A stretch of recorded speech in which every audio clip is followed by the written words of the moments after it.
Captain Lehine was drinking his morning coffee when the alarms started screaming. Red lights flashed across the orbital defense station's command center as his crew scrambled to their positions. Outside the massive viewport, Earth hung like a blue marble against the black void of space.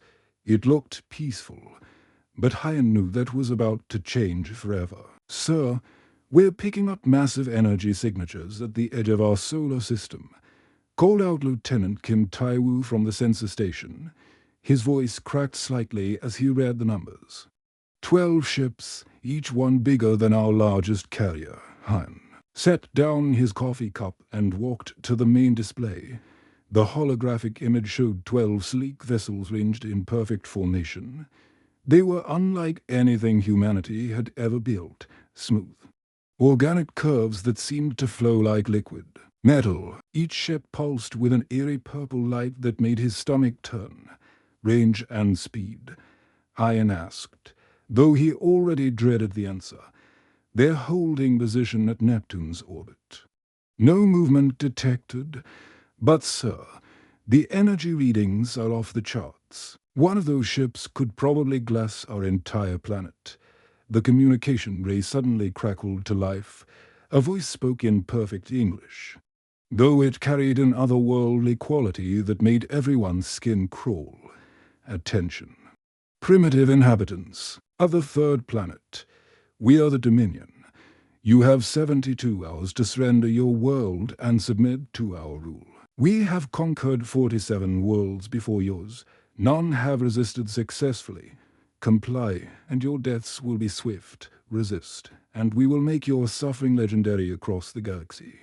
The transmission cut off, leaving the command center in stunned silence. I looked round at his crew, young faces filled with terror and disbelief. These weren't hardened soldiers.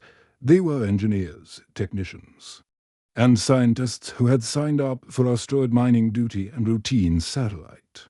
Maintenance, contact, Earth command immediately. Hyan ordered, priority Alpha. Tell them we have a situation. Down in the station's technical bay, Engineer Park Sujin was already analyzing the alien transmission. While everyone else panicked about the message, she focused on how it was delivered. Her fingers flew across holographic keyboards as she dissected the signal structure. This is impossible. She muttered to herself. The alien transmission used quantum encryption that shouldn't exist. Earth's most advanced computers would need centuries to crack even basic quantum codes. Yet these aliens were broadcasting with encryption layers that made human technology look like. Stone Tools. Sudashjin activated her experimental AI system, a project she'd been working on in secret. The AI was designed to find patterns in seemingly random data, a skill that might prove useful now. She fed it the alien transmission and watched as it began its analysis. "Come on. Show me something," she whispered, back on the command deck. Reports were flooding in from Earth. The alien fleet had appeared simultaneously over major cities worldwide, their ships hanging like dark clouds in the sky. Panic was spreading faster than wildfire. Stock markets crashed. Governments went into emergency sessions. Religious leaders declared everything from the end times to humanity's final judgment. "Sir, we're getting reports of smaller alien craft entering our atmosphere," Tau reported. "They're not attacking, just observing, flying over population centers and military installations." Hyan watched the tactical display as dozens of small scout ships moved through Earth's atmosphere like predatory birds. They were sleek and fast, easily outmaneuvering the few fighter jets that tried to intercept them. Human weapons bounced harmlessly off their shields. "What's our fleet status?" Hyan asked, though he already knew it wasn't good. "We have 6 orbital defense platforms like this one, 12 deep space frigates, and about 40 patrol craft against. There are 12 motherships." Taiwo's voice trailed off.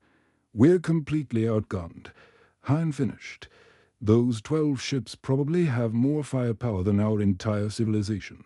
In the technical bay, Sujin's AI suddenly started flashing alerts. She leaned forward, hardly believing what she was seeing. The AI had found something, recurring patterns in the quantum encryption that shouldn't exist. This is wrong, she said aloud. Quantum encryption is supposed to be completely random, but there are patterns here, like they're following some kind of mathematical sequence. She ran the data through multiple filters, each one revealing more anomalies. The alien encryption was incredibly advanced, but it had a fatal flaw. It was too perfect, too orderly. Real quantum randomness would be truly chaotic. But this signal showed signs of underlying structure. They're not as smart as they think. They are. Sujin smiled grimly. If she could crack their encryption, maybe humanity would have a fighting chance. The AI continued processing, finding more patterns buried in the alien transmissions dot above Earth. The alien fleet waited in perfect formation, confident in their superiority. They had conquered 47 worlds using the same strategy, overwhelming force followed by swift subjugation. Humans appeared to be just another primitive species to be added to their collection. But they had made one critical mistake. They had underestimated human curiosity and the refusal to accept defeat. While world leaders debated surrender, people like Hein and Sujin were already planning humanity's response. The 72-hour countdown had begun. Dr. Kim Min-ho stared at the data streaming across his laboratory screens in Seoul, while news channels showed panicking crowds and politicians arguing about surrender terms. He focused on something else entirely. The alien scout ships had been flying over major cities for 18 hours now, and their movement patterns revealed something fascinating. They're too predictable, he muttered, adjusting his glasses. Every alien craft followed identical flight paths, made the same banking turns, and responded to human aircraft in exactly the same way. It was like watching a computer program run the same code over and over. Minho had spent his career studying chaos theory and human behavioral patterns. Humans were beautifully unpredictable. Even identical twins in the same situation would make different choices, but these aliens moved like a single organism with multiple bodies. His phone buzzed with an encrypted message from an old friend. The message was simple. Underground networks forming. Join us. 300 kilometers away in Bizen, former Special Forces soldier Choi Do-yoon crouched in an abandoned subway tunnel with 12 other resistance fighters. Above them, alien scout ships hummed through the city streets, scanning buildings with beams of purple light. Listen carefully. Do-yoon whispered to her group. The government might surrender. But that doesn't mean we have to. These aliens think humans are just another conquered species, but they don't know what we're really capable of. Her team consisted of ordinary people, a taxi driver, a school teacher to college students, a retired police officer, and several factory workers. None of them looked like heroes, but Do-yoon had learned long ago that heroes rarely look the part. The aliens landed ground troops in Gangnam District 20 minutes ago, reportedly Sang-woo, the taxi driver who had been monitoring radio frequencies. 12 of their soldiers, moving in perfect formation toward the government buildings. Do-yoon smiled grimly. Perfect formation? That's their weakness, Janae. You still have those construction explosives from your demolition job. The school teacher nodded, patting her backpack. Enough to take down a small building. Good. Here's what we're going to do. Back at the orbital defense station, Sujin's AI had been working for 26 hours straight, processing terabytes of alien communication data. Her eyes were red from staring at screens. But the breakthrough she'd discovered was worth the exhaustion. Captain Hein, you need to see this, she called out as he entered the technical bay. What did you find? Hyan asked, noting the excitement in her voice despite their desperate situation. The aliens aren't individuals like us. They're connected through their quantum communication network. Every thought, every decision flows through their central command. Watch this. Sujin pulled up a three-dimensional map showing the alien fleet. Colored lines connected each ship to the others, pulsing with data streams. When one scout ship encounters something unexpected, that information instantly spreads to every other alien. They learn as a collective. That sounds like an advantage for them, Hines said. Not necessarily. Look what happens when I introduce random variables into their communication pattern. Sujin typed commands, and the map changed. The neat, orderly data streams became chaotic, with information packets colliding and creating interference patterns. Their strength is also their weakness, because they're all connected. Disrupting their network affects everyone simultaneously. But here's the really interesting part. They can't handle true randomness. Their collective mind expects logical, predictable responses. Down in Seoul, the alien ground troops were learning this lesson the hard way. They had landed expecting organized military resistance or panicked civilians fleeing in predictable patterns instead. They encountered something they couldn't compute. Doyun's team struck from every direction at once.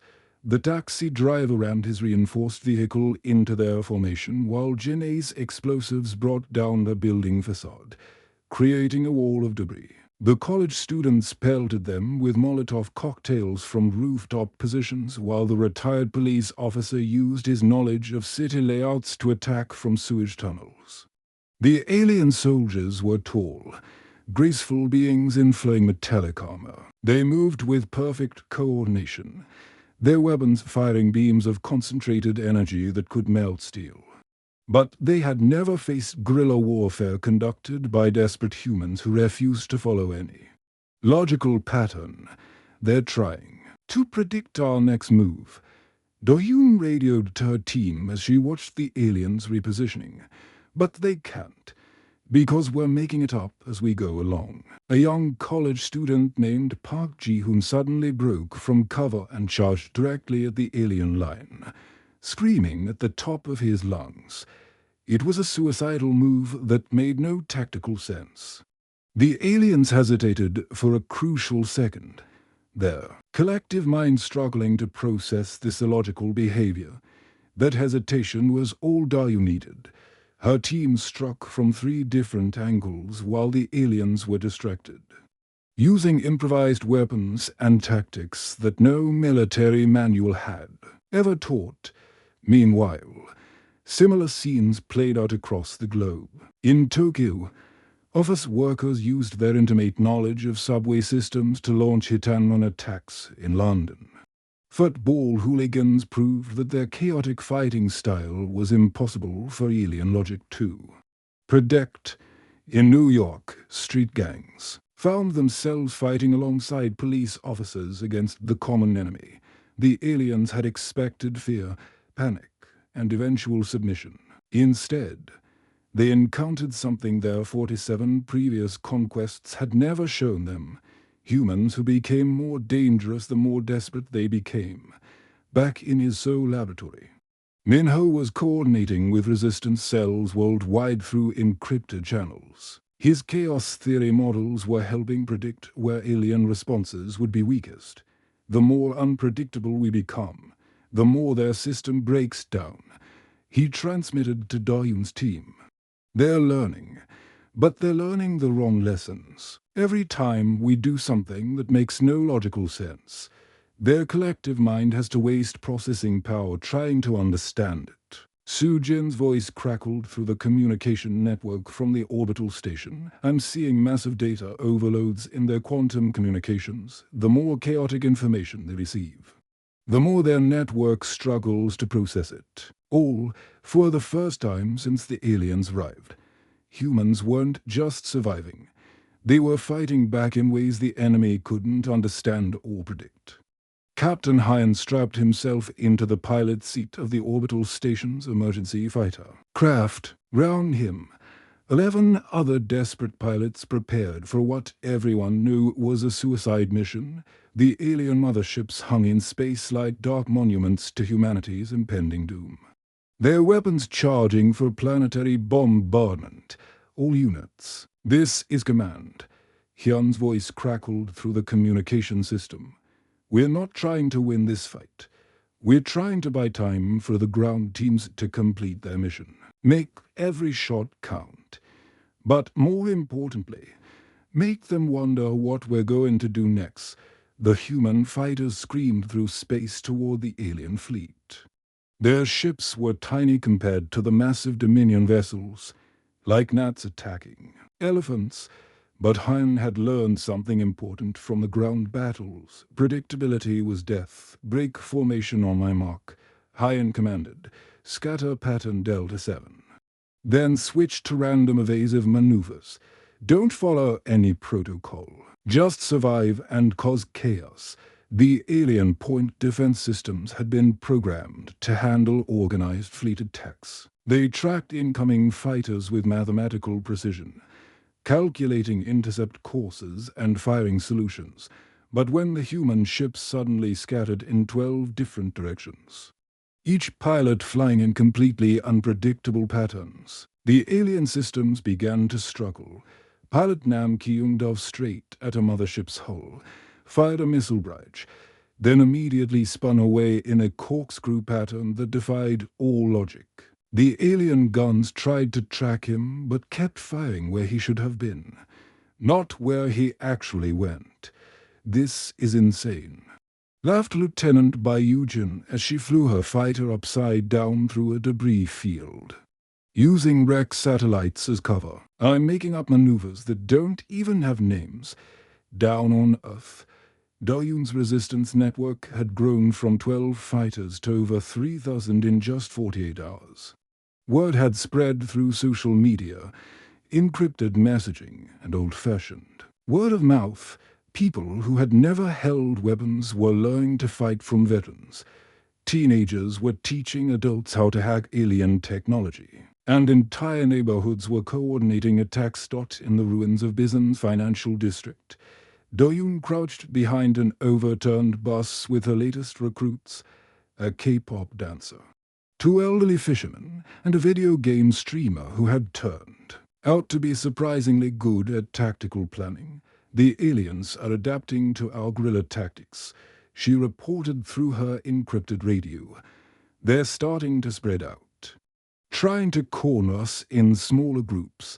The alien ground forces had doubled in size overnight. Tall, elegant warriors in flowing armor moved through the city streets, their weapons humming with deadly energy. But even with reinforcements, they seemed confused by human behavior.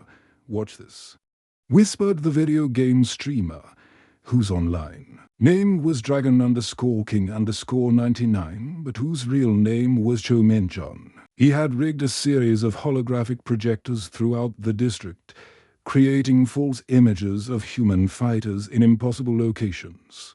The aliens opened fire on empty air, while the real resistance fighters attacked from completely different positions. The elegant warriors stumbled over each other, their perfect coordination breaking down as they tried to respond to threats that existed only as light and shadow. Meanwhile, in Seoul, Dr. Minho worked frantically in his laboratory. The chaos theory models had revealed something crucial about the alien quantum network. Their collective consciousness was like a vast computer system, and, like any computer, it could be infected with the right kind of virus. The problem is delivery, he muttered to himself, typing code at superhuman speed. I can create a virus that will cause cascade failures in their network. But someone has to get close enough to upload it directly into their main systems. His fingers paused over the keyboard as he realized what that meant. The alien mothership's quantum core was shielded by layers of energy barriers and defensive systems. Any ship approaching it would be destroyed long before reaching upload range. Sujin's voice came through the communication channel from the orbital station. Minho, I'm reading your virus code. It's brilliant, but you're right about the delivery. Problem. Those motherships won't let anything get close. Up in space, the desperate battle continued. Human fighters darted between the massive alien vessels like angry wasps, their unpredictable movements driving the enemy targeting systems to malfunction. But they were taking heavy losses. Of the original 12 fighters, only 7 remained. Operational. Captain, we can't keep this up much longer, reported Kiyung, his fighter smoking from multiple hits. My engines are failing, and I'm down to my last missiles. Hein watched as another human ship exploded in a ball of fire. They had succeeded in disrupting the alien formation and buying precious time, but the motherships were still charging their bombardment weapons. Earth had maybe minutes before the surface was turned to glass. That's when Sujin's voice cut through the battle chatter with deadly calm. Captain, I have an idea, but you're not going to like it. Talk to me, Sujin. I can modify one of our emergency pods to carry Minho's virus. The pod's small enough to slip through their defensive grid if I pilot it manually. No autopilot. No predictable flight pattern, just pure human intuition. Hyan felt his blood turn cold. That's a one-way trip. The pod doesn't have enough fuel to return, and even if it did, you'd never survive the upload process. The quantum feedback would kill you instantly. I know, Sujin replied quietly. But if I don't do this, everyone on Earth dies anyway. At least this way, humanity has a chance. In the technical bay, Sujin was already sealing Minho's virus into a portable quantum drive. Her hands shook slightly as she worked, but her voice remained steady. Minho, your virus is ready for upload. It should spread through their entire network within seconds of contact with their core system.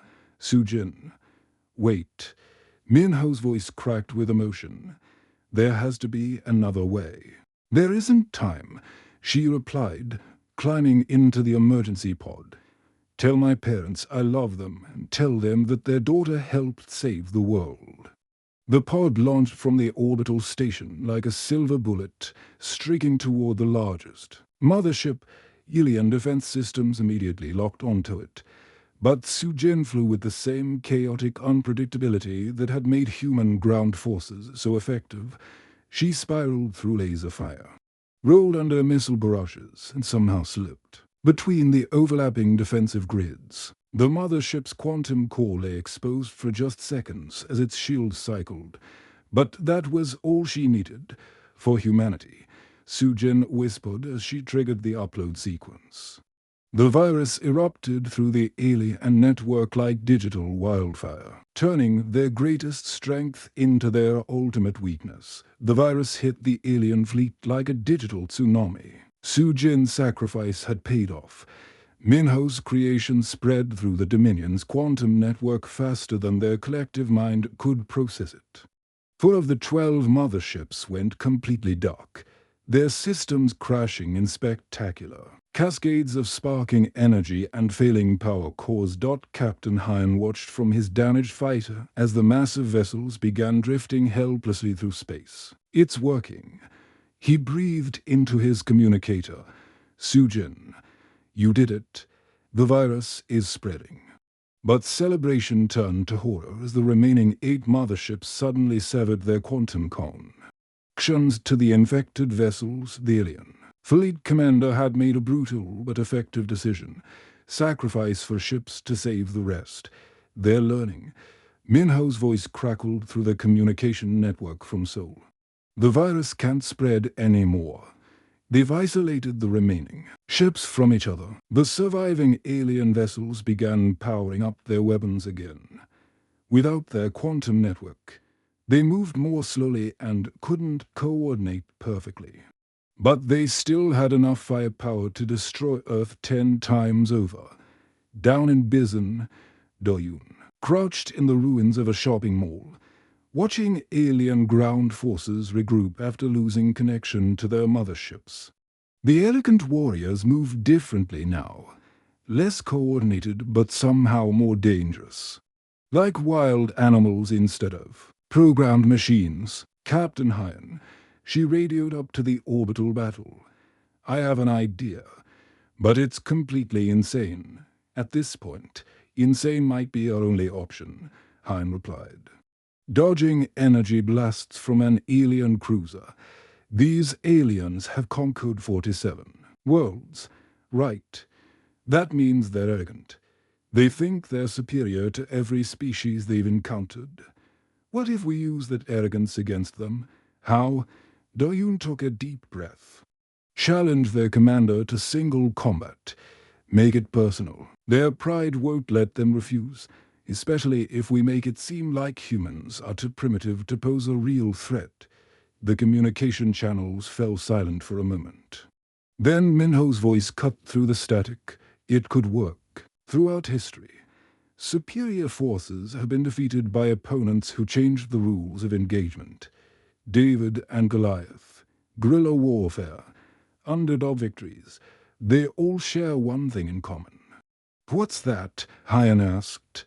The stronger opponent underestimated the weaker one. Within an hour, the challenge had been broadcast on all frequencies. Doyun herself delivered the message. Standing in the ruins of Bizan with smoke rising behind her and alien ships visible in the sky. Attention, Dominion Commander, she said, her voice carrying across the airwaves. I represent the humans of Earth. Your fleet is damaged. Your perfect network is broken, and you're facing an enemy you don't understand. I challenge you to single combat, one of your warriors against one of ours. Winner takes. Of the response came within minutes. The alien commander's voice was cold and filled with contempt. Primitive creature, your species amuses us in 47 conquests. No inferior race has ever dared such foolishness. We accept your pathetic challenge. Prepare a combat arena. Our champion will demonstrate why the Dominion is supreme. Minho was already working on the arena design before the transmission ended. His laboratory had become a hive of activity as every available scientist and engineer worked to create humanity's last hope. The challenge has to seem fair to them, Minho explained to his team. But fair doesn't mean equal. We're going to build advantages into this arena that only human intuition can exploit. The arena took shape in Seoul's Olympic Stadium, which had been mostly intact despite the alien attacks from the outside. It looked like a simple circular platform surrounded by energy barriers. Nothing special, just a place for two warriors to fight. But Minho had built it with hidden complexities that would be invisible to the alien mind. The floor contained pressure-sensitive panels that could shift and change, but only if someone walked on them in patterns that defied logic. The lighting system could be manipulated to create shadows and blind spots, but only through seemingly random movements that the aliens' predictive algorithms couldn't anticipate. Remember, Minho told Hyan, who had volunteered to be humanity's champion, their warrior will be stronger, faster, and probably smarter than you in any conventional sense. But you have something they don't, the ability to act on instinct, to make choices that don't make sense. Hyan tested the arena's hidden features, learning how to activate floor panels with dance-like movements and how to bend light with gestures that looked like nerve. As habits, it felt like learning to fight with magic rather than skill. The alien champion arrived in a shuttlecraft that landed with perfect precision in the center of the stadium. The being that emerged was magnificent and terrifying, nearly 3 meters tall, with silver skin that seemed to flow like liquid metal and eyes that burned with cold intelligence. Its movements were graceful and economical, every step calculated for maximum efficiency. I am Zarthik, first blade of the Dominion. the alien announced, its voice carrying across the stadium without any visible speaking device. "I have never been defeated in combat. I have personally conquered 17 worlds. Your death will be swift, Primitive One." Hyan stepped onto the arena platform, looking small and unremarkable compared to his opponent. He wore simple combat gear and carried only basic weapons, his sword and a few throwing knives that seemed like toys compared to the alien's energy weapons and advanced armor. "I'm Captain Lee Hyan," he said simply. "I drink too much coffee. I worry about my crew, and I've never conquered anything in my life. But I'm fighting from my home." The alien commander's voice boomed from the mothership hovering overhead. "Begin." Zarthik moved first, crossing the arena with inhuman speed. Its energy blade carved through the air where Hyan had been standing, but the human had already rolled away in a direction that made no tactical sense. "Interesting," the alien murmured, recalculating its approach. But as the fight continued, Hyan's seemingly random movements began activating the arena's hidden systems. Floor panels shifted under his feet, giving him unexpected leverage. Lights flickered in patterns that created confusing shadows, making his position harder to track to the alien. It looked like luck, random environmental factors that any logical mind should be able to predict and counter. But Zarthik's perfect combat algorithms kept calculating probabilities that somehow never matched reality. "How are you doing this?" the alien warrior demanded, its composed demeanor beginning to crack. Hyan smiled grimly as he dodged another perfect strike. "I'm not doing anything. I'm just being human." The battle for Earth's future had become a contest between perfection and chaos, logic and intuition, conquest and desperation. The arena floor beneath Hyan's feet shifted again as he stumbled backward, barely avoiding Zarthik's energy blade. The alien warrior was everything the Dominion represented. Perfect technique, calculated movements, overwhelming physical superiority. But something was wrong with its strikes. Each attack that should have been lethal missed by inches. "Your random movements cannot save you forever, Primitive," Zarthik hissed, its silver skin rippling with frustration. The alien had been trained to fight opponents who followed logical patterns, who could be predicted and countered. Hyan fought like a drunk man falling downstairs, chaotic, desperate, and somehow always ending up somewhere unexpected. Around the stadium, millions of humans watched through emergency broadcasts. In the orbital stations, the remaining human pilots held their breath. In the underground tunnels of Bizon, Dayun's resistance fighters gathered round crackling radios. Even the alien fleet above seemed to pause, waiting for their champion to end this embarrassing display. But Hyan wasn't just fighting randomly. Every stumble, every seemingly panicked dodge, every desperate swing of his simple steel sword was activating Minho's hidden systems. Pressure plates responded to his footsteps in patterns that looked like accident but were actually intuitive dance. Light sensors caught his gestures and shifted the arena's illumination in ways that confused the alien's perfect vision. "You want to know what makes humans different?" Hyan gasped, rolling under another strike. "We don't just adapt to our environment. We make our environment adapt to us." The floor suddenly tilted 30 degrees without warning.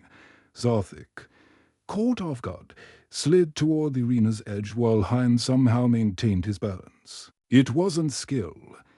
It was pure instinct, the same ability that had helped humans survive ice ages and plagues and countless disasters. "Impossible." The alien commander's voice boomed from the mothership. The arena specifications were verified. There should be no environmental variables. Minho's voice crackled through hidden speakers, audible only to Hyan. "The arena is responding to micro-vibrations in your heartbeat, your breathing, even your brain waves. Every emotion you feel changes how it behaves. Show them what human determination looks like." Zarthik regained its footing and charged again, this time abandoning perfect technique for overwhelming force. Its energy blade blazed brighter as it raised the weapon above its head for a killing blow. Hyan thought of Sujin, who had sacrificed herself to give humanity a chance. He thought of the resistance fighters dying in the streets below. He thought of children hiding in bomb shelters and Pence trying to comfort them with lies about everything being okay.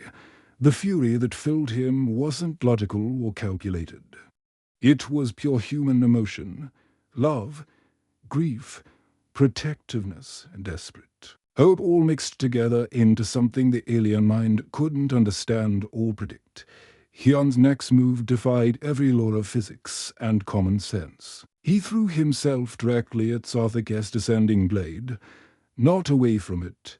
The alien, expecting him to dodge, couldn't adjust its perfect strike in time. Hyan slipped inside the alien's gut and drove his simple steel sword up through a gap. In the flowing armor, the stadium fell silent. Zarthik looked down at the primitive weapon protruding from its chest, silver fluid leaking round the blade. "This is not possible," it whispered. "I am perfection.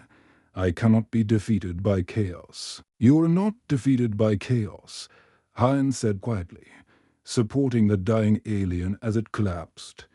"You're defeated by hope." The alien commander's voice cut through the silence. No longer cold and controlled, but filled with something humans recognized as fear. "Zarthik has fallen. This outcome was not calculated. Retreat. Immediate retreat." The remaining motherships turned away from Earth, their engines blazing as they fled the system. But even as they ran, their quantum communicators were already spreading the impossible news across the galaxy. "Alert all Dominion fleets," the commander transmitted. "Classification update for a species designation human. Upgrade threat level to maximum. These creatures are unpredictable, adaptable, and refuse to follow logical patterns of behavior. They defeated our champion through methods that should not exist. Recommend complete avoidance of their star system." Days later, as humans began rebuilding their shattered cities, the alien broadcasts were still spreading. In distant star systems, other species that had never heard of Earth received messages about the strange planet that had broken the Dominion's perfect record on a mining world in the Vega system. Enslaved beings looked up at the stars with new hope. If humans could defeat the Dominion, maybe freedom was possible for others to dot in the research stations of the Rigel Confederacy. Scientists analyzed the reports with fascination. A species that could defeat superior technology through pure unpredictability. It changed everything they thought they knew about warfare and evolution. Captain Hine stood in the rebuild command center of the orbital defense station, watching construction crews repair the damage from the battle. The scars would take years to heal, but humanity had survived. More than that, they had won. "Sir," reported Lieutenant Taiwu, "we're receiving transmission requests from 43 different star systems. Seems word has spread about what happened here." "What do they want?" Hyan asked. "Trade agreements, cultural exchanges, defensive alliances, and so." "Some of them are asking for help with their own Dominion problems." Hyan smiled. The galaxy had seen humanity at its worst and its best. Desperate, chaotic, illogical, but ultimately unbreakable. Earth wasn't just another world anymore. It was the place where the impossible had happened. In Seoul, Dr. Minho received messages from alien scientists eager to study human chaos theory in Bizen. Doyoung found herself coordinating with resistance movements on dozens of worlds. The victory had turned Earth from a backwater planet into the center of a growing alliance. But perhaps the most important legacy was simpler than politics or science. Throughout the galaxy, enslaved species and conquered worlds had learned a valuable lesson. Superior technology could be defeated, Perfect strategies could fail, and sometimes the most dangerous enemy was the one who refused to give up, no matter how hopeless things seemed. The Dominion's 47 world-winning streak was over. Humanity had changed the rules of the game forever. The end.